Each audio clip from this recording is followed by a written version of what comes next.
आप सभी को नमस्कार। जो मेरी कहानी है, मैंने पोस्ट किया है धत्तेरे की। इसको मेरे हिसाब से बहुत सारे लोगों ने प्यार दिया है, बहुत सारे लोगों ने सुना है। ये कहानीकार के लिए यही एक बड़ी उपलब्धि है। आप सभी को बहुत बहुत धन्यवाद। और सुने दूसरे लोग जो साहित्य में या कहानियों में स्वस्थ मनोरंजन में विश्वास रखते हैं, उनसे कृपया शेयर करें। तो आज से एक लंबी कहानी या उपन्यास जो ये हो जाए, मैंने कोई पहले से विचार नहीं रखा है। ये कहानी जितना मुझे ले चले, ठीक है, मैं इसको नहीं ले चलूँगा, ये कहानी मुझे ले चलेगी। तो एक नई कहानी, लंबी कहानी लिखना शुरू किया है। कितने दिनों में, कितने महीनों में या फिर कितने सालों में इसको लिख पाऊँगा नहीं जानता। तो इसकी पहली किस्त मैंने लिखी है, 1.5 पेज की है। तो छोटे छोटे वीडियोस में इसको प्रस्तुत करता रहूँगा। तो मनोरंजन से भरपूर होगी, ये तो मैं कह सकता हूँ। स्टैंडर्ड कैसा होगा ये तो मैं नहीं बता सकता, लेकिन ये कहानी मनोरंजन से भरपूर होगी, काफ़ी मनोरंजक कहानी होगी। और इस कहानी का शीर्षक भी मनोरंजक ही है। कई लोग इस पर आपत्ति भी कर सकते हैं। तेरा इश्क आय हाय कहानी का शीर्षक है, या उपन्यास का, या लंबी कहानी जो कह लीजिए, इसका शीर्षक है तेरा इश्क आय हाय। कल से लिखना शुरू किया है इसे। कहानी शुरू करता हूँ। एक गांव हुआ करता है, बिजलीपुर। अब जब बिजलीपुर है तो बिजली होगी ही, और है एक इलेक्ट्रॉन। इलेक्ट्रॉन के पोर पोर से बिजली गुजरती है अंधेरे में। समझदार के लिए इशारा काफ़ी है, समझ लीजिए अपने से। इलेक्ट्रॉन की मम्मी जिनके नाम का सिंदूर लगाती है, वे हैं कलकतिया पांडे। उनका एक बढ़िया सा नाम है, याद आने पर बताऊंगा।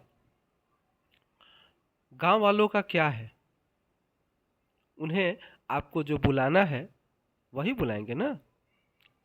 आप अपने घर बैठ के लानत मलामत भेजते रहिए, कोई फर्क नहीं पड़ता। भटकते नहीं हैं, पुनः कहानी के प्लॉट पर वापस आते हैं। चलिए चलते हैं बिजली रानी के घर।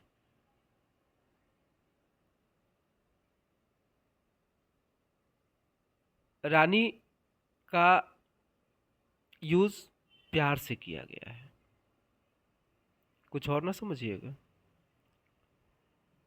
तो मामी खाना पका रही है और बिजली रानी बैठकर इंस्टाग्राम पर रील देख रही हैं और तरह तरह से शरीर को मोड़कर पोज दे रही हैं।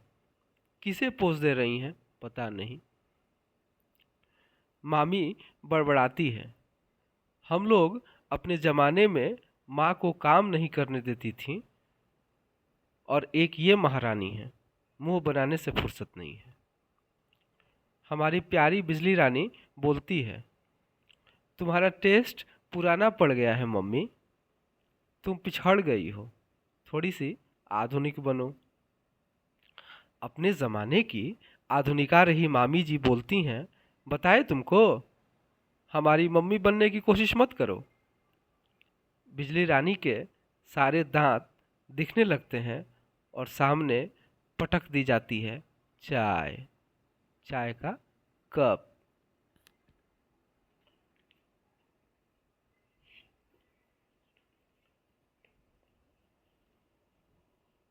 मामी शब्द का बार बार प्रयोग करने का रहस्य भी आपको समझाए देते हैं। हुआ यूँ कि मदन महतो और उनकी पत्नी को कोई बेटा बेटी नहीं हुआ, तो पत्नी ने अपने भाई के बेटे को अपने पास रख लिया। यही उत्तम महतो मामा के नाम से विख्यात हुए और उनकी पत्नी गुड़िया देवी गांव भर की मामी बनी। उन्हीं की बड़ी संतान है अपनी नायिका बिजली। उसके दो छोटे भाई भी हैं, सात्विक और आद्विक। नाम सुनकर चौंकिएगा नहीं, हिंदी सीरियल घर घर पहुंच गए हैं, तो अच्छे अच्छे नाम भी तो पहुंचेंगे ही ना। तो यही कहानी की पहली किस्त थी। अब कहानी आगे बढ़ेगी तो और भी किस्तें आएंगी। सुनिए और आप सभी को बहुत बहुत धन्यवाद।